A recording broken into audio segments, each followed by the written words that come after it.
바울 사도와 276명의 탄 배가 지금 지중해 바다를 가다가 큰 유라굴로라고 하는 태풍을 만났습니다. 그래서 죽게 생겼어요. 사람들이 어디서 가장 두려워하느냐? 죽음 앞에서 두려워합니다.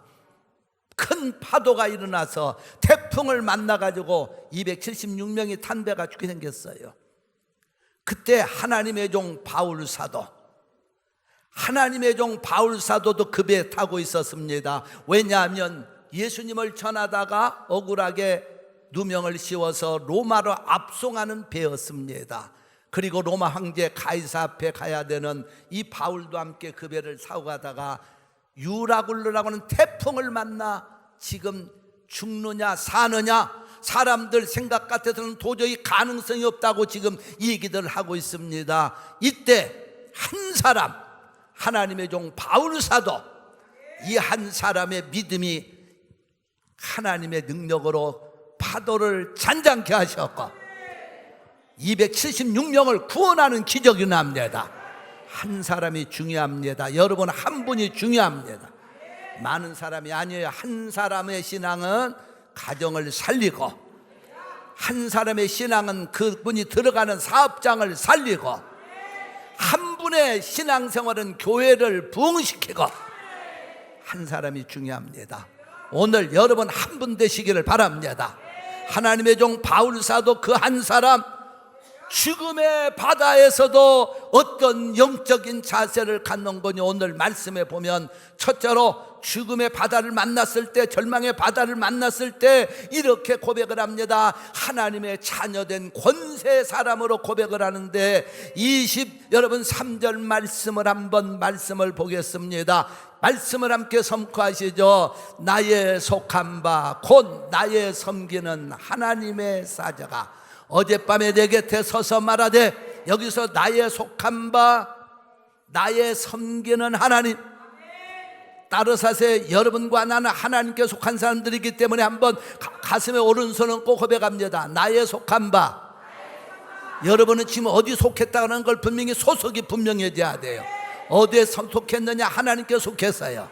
그래서 바울 사도는 그렇게 고백합니다. 나의 섬기는 하나님, 나의 속한 바, 나의 섬기는 하나님. 이 두 마디를 여러분 가슴에 양손 얹고 고백하시기 바랍니다. 시작. 나의 속한 바, 나의 섬기는 하나님. 아멘. 나의 속한 바, 나는 어디 속했느냐? 하나님께 속했다는 거. 여러분은 어디 속했느냐? 하나님께 속했어요. 그 하나님은 나의 하나님. 여기서 여러분 절망의 바다에서, 죽음의 바다에서 하나님의 종 바울 사도는 나의 속한 바, 나는 하늘나라 소속이야, 나는 하나님께 소속이야, 나는 마귀에게 소속이 아니라는 겁니다. 하나님께 소속되었다는 것. 그렇기 때문에 하나님께 소속된 나는, 하나님은 나의 하나님이 되셔.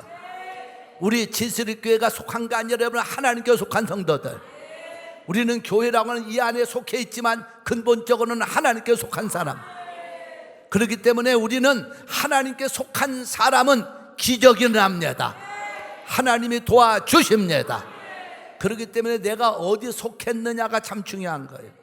여러분 창세기 1장에 가보면 하나님이 천지만물을 창조하시면서 짐승들을 만들 때마다 이렇게 말합니다. 소를 만들 때 종류대로, 예를 들면 개를 만들 때 종류대로, 돼지를 만들 때 종류대로. 그러면 사람을 만들 때도 사람 종류대로 해야 되는데, 놀라운 말씀이 하나 나오는데 창세기 1장 27절과 28절에 하나님이 자기 형상, 곧 하나님의 형상대로, 하나님의 형상대로 여러분과 나를 창조하셔야 돼. 남자와 여자를 창조하시고 그 하나님이 그들에게 복을 주시며 이르시되 생육하고 번성하여 땅에 충만하라, 땅을 정복하라, 바다의 고기와 공중의 새와 땅에 움직이는 모든 걸 다스리라 하시니라. 여러분 모든 짐승들은 종류대로 나갔는데 사람만은 사람대로라는 종류를 말하지 않고 하나님의 형상, 하나님의 형상대로 사람을 창조하시고, 놀랍잖아요. 그러니까 여러분과 나는 하나님의 형상대로 창조된 사람이기 때문에 누구에게 속했어? 하나님. 여러분, 하나님께 속한 우리는 자신감을 가져야 돼. 하나님께 속한 사람들은 멋진 사람들. 우리는 마귀에게 속하지 않았습니다. 세상에 속하지 않았습니다. 하나님께 속한 성도들인 거 오늘 믿으시기 바랍니다. 바울 사도가 절망의 바다에서도 하나님께 나는 속했다. 그러니까 죽고 사는 문제는 하나님 손에 있다 이 말입니다. 잘 되고 안 되는 것도 하나님 손에 있고, 금년 안에 어떻게 지내왔든지 앞으로 여러분 살아갈 것도 하나님께 속한 거 믿으시기를 바랍니다. 다시 한번 고백합시다. 나의 속한 바 하나님 아버지. 그렇게 믿으시면 아멘.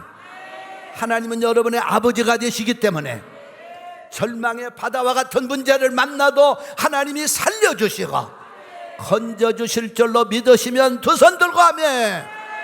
박수하면서 아멘. 두 번째로 이 바울 사도의 고백이 또 나옵니다. 하나님만 의지하고 강한 사람. 그래서 22절과 24절의 짤막한 내용만 먼저 읽습니다. 이 말씀을 한번 선포합시다. 시작. 이제는 안심하라. 두려워 말라. 이제는 안심하십시오. 두려워하지 마십시오. 지금 절망의 바다, 죽음의 바다에서 다 죽는다고 하는데 바울 사도만은 그렇게 외치는 겁니다. 여러분 안심하십시오.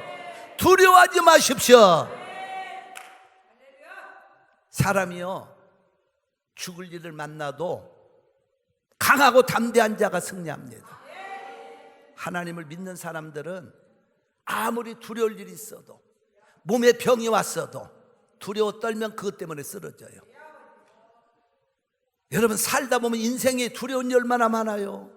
문제 가운데서, 질병 가운데서, 어려운 일 만날 때 두려운 거, 두려워할 수가 있습니다. 두려움이 올 때 우리는 어떻게 하느냐? 나는 하나님께 속한 사람, 하나님은 나의 아버지. 그렇다면 두려움을 이겨야 돼요. 강하고 담대해야 돼요. 세상 일도요, 강하고 담대한 리더자가 승리하는 거예요. 미국의 대륙 철도를 놓을 때 한 일화가 있어요. 미국 땅이 얼마나 덥습니까? 미국의 한 주가, 우리 텍사스만 해도 한국이 한국 땅의 2배 이상 크다는 거예요. 이 50개 주의 대륙 철도를 놓을 때 얼마나 거대한 공사. 어느 구간에서 터널을 뚫다가 억수처럼 비가 와서 무너져 버렸어요. 그래가지고 모든 장비가 흙더미 속에, 바위 속에 갇혀버리고 맙니다. 일하던 인부들이 절망에 빠졌어요. 어떻게 저 엄청난 장비들을 흙 속에서 돌돔에서 꺼내가지고 또 공사할 수 있을 것인가? 대륙 철도를 어떻게 놓을 수 있을 것인가? 절망에 빠져서 주저앉아버린 모든 인부들이 있을 때 거기에 리더가 헨리 카이저라는 사람인데, 헨리 카이저가 그들 앞에 나타났습니다. 그리고 여러분, 제 말을 들으십시오. 우리가 지금 공사를 하다가 이 터널을 뚫다가 너무 비가 많이 와서 무너져서 장비가 흙속에 묻혀버리고 말았지만, 여러분 그것만 바라보고 절망하고 좌절하십니까? 나는 위를 보니까 위에는 맑은 하늘이 있고 태양이 있습니다. 나는 저걸 바라봅니다. 그리고 장차 이 터널을 뚫고 기차가 달릴 비전을 바라봅니다. 그 말 한마디에 인부들이요 힘을 얻고 다시 일어서서 공사하면서 터널을 뚫고 대륙 철도를 놓았다는 일화가 있어요. 한 사람이 중요한 거예요. 영적인 리더자 한 사람은 모든 사람을 살립니다. 여러분, 아무리 어려워도 어렵다고 하는 사람은 어려워져요. 아무리 환경이 좋아도 어렵고 힘들다는 사람은 힘들어져. 질병이 와도 병은 아무것도 아니다고 강한 사람은 하나님의 능력으로 목 졸라버리라, 치료하리라. 그 사람은 또 병을 이깁니다. 그래서 이사야 41장 10절에 가보니까 두려워 말라, 하나님이 하시는 말씀, 이 말씀은 우리 함께 늘 선포해야 될 말씀이에요. 시작. 두려워 말라, 내가 너와 함께함이니라. 놀라지 말라, 나는 내 하나님이 됨이니라. 내가 너를 굳세게 하리라. 참으로 너를 도와주리라. 참으로 나의 의로운 오른손으로 너를 붙들어 주리라. 아멘, 할렐루야. 하나님이 여러분을 붙들어 주신대요. 여러분을 붙들어 주신대요. 여러분을 도와주신대요.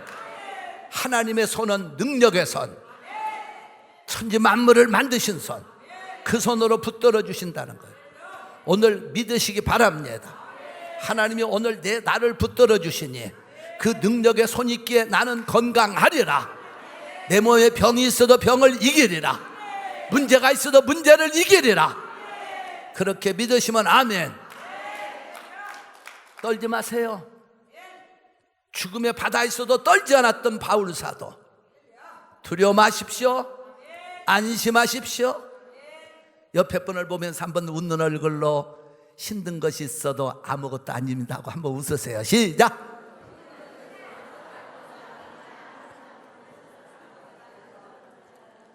격려하는 거예요. 격려.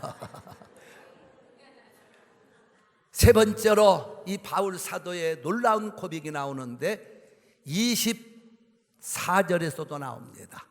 하나님이 주신 사명 때문에 자기는 산다는 거예요. 야, 그래서 24절 말씀 한번 여기 나온 대로 읽어보세요. 시작. 네가 가이사 앞에 서야 하겠고. 자, 이게 무슨 말입니까? 바울 사도는 예수님을 전하다가 지금 그 죄 때문에 잡혀서 로마로 압송 중이에요. 왜냐하면 가이사 앞에 자기가 선다, 거기서 무죄한 사람이라는 걸 증명한다고 하셨으므로 이제 로마로 압송하다 이 일을 당했거든요. 그러니까 나는 가이사 앞에 가서 예수님을 전해야 될 사명이 있다는 겁니다. 그 얘기를 하고 있는 겁니다. 어떤 방법으로든지 황제를 만나는 건 어려운 일인데 이렇게 죄수 아닌 죄수의 몸으로 황제에게 갈 수 있는 길이 열렸으니 내가 그 황제를 만나서 할 말이 뭐요? 내가 예수님 믿다가 이렇게 되었습니다.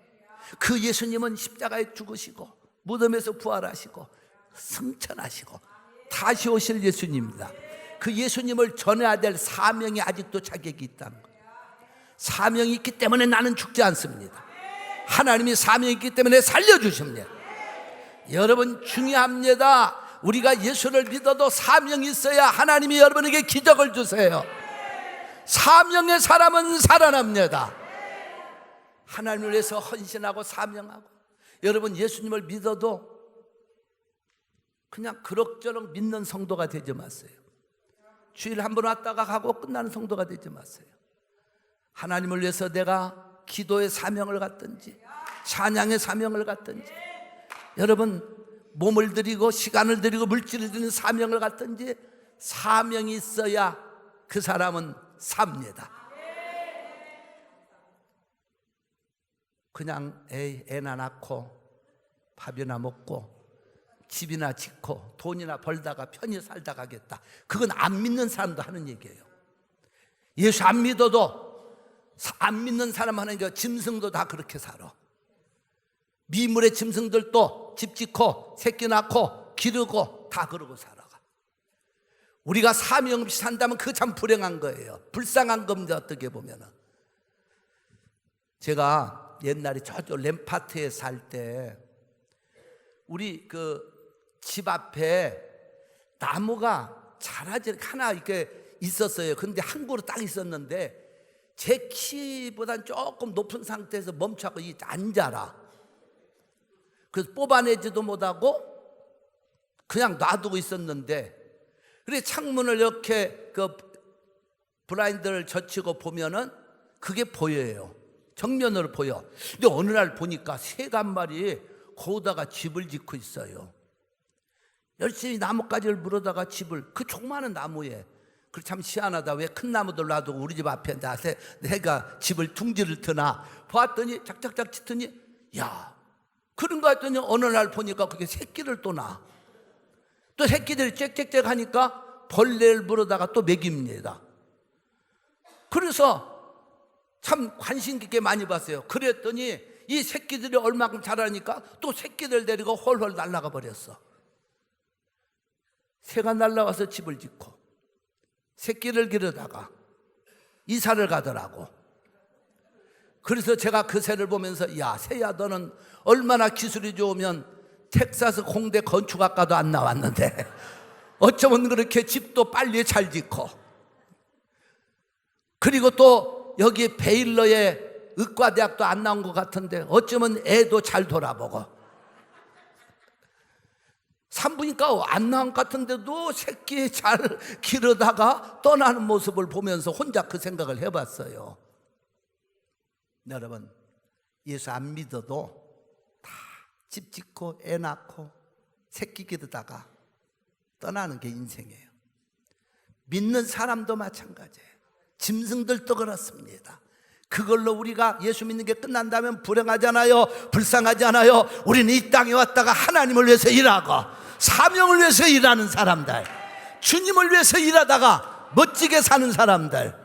그러니까 사명이 없다면 이거 불행한 겁니다. 하나님의 일거리가 없다면 여러분 정말 불행한 거예요. 불쌍한 거예요. 어떤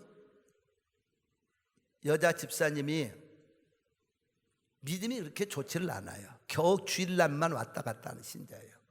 근데 이분에게는 좋은 달란트가 있어가지고 글을 잘 썼어요. 그래서 한 번에는 그가 쓴 그 책이 히트를 내가지고 많은 수입을 얻었어. 그 수입을 가지고 이분은 재미가 붙여서 또 글을 쓰고, 그러다가 나중에는 주식에 투자했고, 그러다가 부동산을 사고 집을 샀습니다. 돈을 많이 벌어요. 그 재미에 삽니다. 교회는 주일날 딱 한 번 나와. 뭐 사명도 모르고 직분 뭐 헌신도 모르고 오직 돈 버는 재미에, 그는 재산만 증식하는 재미에 멋지게 인생을 살아갔어요. 그런데 어느 날 갑작스럽게 몸이 이상해서 병원에 가서 진찰해 보니까 간암 말기가 되어서 3개월 더 이상 못 산다는 판정이 내려집니다. 여러분, 사람이요, 그런 질병의 판정이 내렸을 때처럼 인생이 비참한 게 없는 거예요. 그 순간 이분은 하늘이 깜깜해졌어. 열심히 돈 벌어서 살아오려고 모았는데 3개월밖에 못 산다니 얼마나 비극입니까? 절망에 빠졌어요. 절망에 빠지자 할 곳이 없습니다. 그날 난생 처음으로 교회에 달려와서 하나님 앞에 하염없이 울었습니다. 울면서 처음으로 하나님 앞에 자기가 회개하고 기도를 시작한 거야. 근데 그때 하나님의 말씀이 주어지는데 전도서 1장 2절의 말씀, 헛되고 헛되고 헛되니 해 아래서 수고하는 모든 것이 헛되고 헛되도다. 5번 나오거든요. 그 말씀이 그 마음에 스칩니다. 그 순간, 야, 내가 지금까지 돈 모겠다고 발버둥 친 거 너무 헛되고 헛된 것뿐 있구나. 그러면서 이분이 깨달았어요. 헛되고 헛되지만 남은 3개월을 그러면 어떻게 헛되지 않게 살아갈 것인가? 거기서 기도하는 가운데 결심을 하는 거예요. 남은 3개월이라도 헛되지 않게 하나님 앞에 살다 가야 되겠다. 그래서 기도하는 가운데 자기가 인간관계에 맥혔던 사람들이 생각납니다. 사람이 돈 벌고 뭘 하다 보면요, 사람 관계에 항상 부딪히고 싸우고 그 미운 사람들이 있잖아요. 그래서 마음에 그 사람들이 생각나서 리스트를 작성합니다. 그리고 그 사람들에게 내가 찾아가서 그 잘못을 풀어야 되겠다 마음을 먹었어. 그러고 보니까 마음에 감사가 찾아와. 그래서 열심히 사람들을 찾아가서 맺혔던 원한들을 풀었습니다. 그리고 기도하는 가운데 두 번째 무슨 생각이 드는 거니? 그렇다면 내가 남은 3개월을 어떻게 살 것인가? 주님을 위해서 선한 일에 한 번도 사명을 감당한 적이 없거든. 돈 모기에 바빴지 모으지 말란 얘기 아닙니다. 열심히 모아야 됩니다. 그러나 이분은 거기서 또 깨닫는 거예요.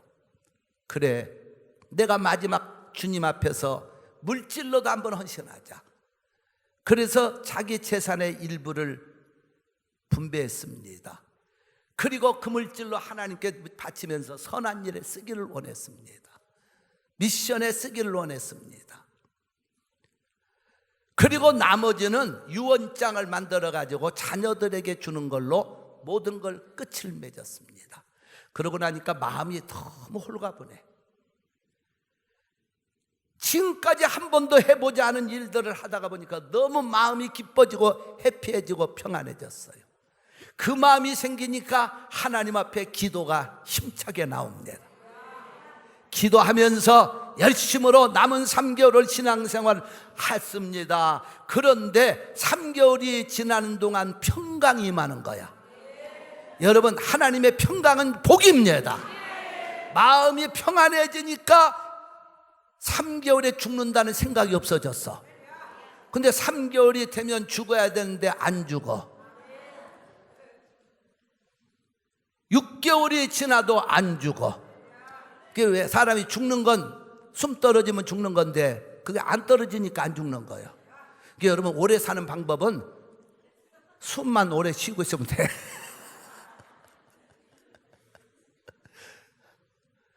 아니, 죽어야 되는데 안 죽어. 참, 하나님의 은혜는요, 그게 마음이 평강이 임하니까, 은혜가 임하니까, 그 죽음에 대한 두려움이 없어지니까 그 다음부터는 죽지 않아. 할렐루야. 성도는요, 그런 믿음으로 살아야 돼. 사명 때문에 나는 죽지 않는다. 사명 때문에 내가 건강하리라. 할렐루야. 박수를 하나님께 영광을 드립니다. 사명이라고 하면 거판하게 생각하지 마세요. 꼭 교회만 나가서 목사가 되는 게 사명이 아니라 여러분의 기도 자리를 지키는 것도 사명이고, 찬양의 자리를 지키는 것도 사명이고, 내가 주님을 위해서 내 시간과 몸과 물질을 드리는 것도 사명이고, 사명이에요. 사명 있는 사람은 이렇게 바울 사도 보세요. 하나님이 너 가이사 앞에 서야 될 사명이 있는 거야. 그러니까 너는 지금 죽을 수가 없어. 그 너만 죽지 않는 것이 아니라 너와 함께 있는 사람 276명 몽땅 함께 구원받아. 여러분, 한 사람 때문에 옆에 사람이 구원받습니다. 옆에 사람이 잘 됩니다. 할렐루야. 그래서 결국은 이 여인은 살아나서 하나님께 영광을 돌립니다. 여러분, 우리가 신앙생활하면서 이 사명, 그래서 디모데후서 4장 7절과 8절에 가면 바울 사도의 위대한 사명의 고백이 나옵니다. 힘차게 말씀을 선포하시죠. 내가 선한 싸움을 싸우고 나의 달려갈 길을 마치고 믿음을 지켰으니 이제 후로는 나를 위하여 의의 면류관이 예비되었으므로 주 그 어려우신 재판장이 그날에 내게 주실 것이니 내게만 아니라 주의 나타나심을 사모하는 모든 자에게니라. 아멘. 여러분, 바울 사도는 사명을 위해 달려온 다음에 주님이 나를 위해서 예비한 의의 면류관이 예비되었는데, 내게만 아니라 나와 같이 사명을 위해 사는 사람들을 위해서 하나님이 예비해 놓으셨다. 아멘. 여러분, 우리는 금년 안에 어떻게 살아왔습니까? 사명을 위해서 정말 살아왔습니까? 하나님 주신 사명에 감사하면서 살아왔습니까? 오늘부터라도 사명을 위해 사시기를 주의 이름으로 축원합니다. 그럴 때 하나님 우리 건강도 생명도 지켜주실 줄로 믿습니다. 앞으로도 축복하실 줄로 믿습니다. 마지막으로 한마디 더 합니다. 25절 말씀, 바울 사도는 지금 죽음의 바다에서 비전을, 하나님의 기적을 비전으로 선포하는데 뭐라고 하셨느냐? 시작. 그러므로 여러분이여 안심하라. 나는 내게 말씀하신 그대로 되리라고 하나님을 믿노라. 아멘. 말씀하신 게 뭐요? 구원해 주실 것이라는 거예요. 지금 죽음의 바다에 있음에도 불구하고 하나님이 구원해 주실 거다. 그걸 고백하고 있다는 거예요. 바로 이 영적인 고백입니다. 성도는 그래서 믿음의 선포를 잘해야 돼요. 내가 산다고 하면 삽니다. 죽는다고 하면 죽습니다. 하나님의 기적이 나한테 일어난다고 하면 일어납니다. 그래서 우리는 모일 때마다 나는 하나님 아버지의 사랑과 축복을 받는 행복한 자녀입니다. 이 말을 제가 여러분들에게 선포시키는 목적이 거기 있습니다. 여러분, 이제 우리는 바울 사도처럼 하나님을 믿는데 어떻게? 내게 말씀하신 대로, 오늘 말씀을 통하여 여러분에게 늘 주시는 대로 하나님은 우리 성도들을 축복하십니다. 이 땅에서 내년도에도 인도하실 것이고 2022년 새로운 해가 열릴 것이고 축복의 해가 열릴 것이고 병들었던 사람은 낫는 해가 열릴 것이고 기적의 한 해가 열릴 줄로 믿습니다. 말씀을 선포하면서 이제는 입을 열 때마다 나는 좋은 해로 맞이할 겁니다. 2020년은 나의 해입니다. 축복의 해입니다. 기적의 해입니다. 건강의 해입니다. 이렇게 여러분 맞이하시기를 주의 이름으로 축원합니다. 2019년은 그랬으니까 또 내년도도 몰라, 힘들지 몰라, 불안할지 몰라, 이런 엉터리 같은 입술과 생각은 여러분 성도들 입에서 싹 끊어버리고 오늘부터 기적의 하나님을 선포하시기를 바랍니다. 할렐루야.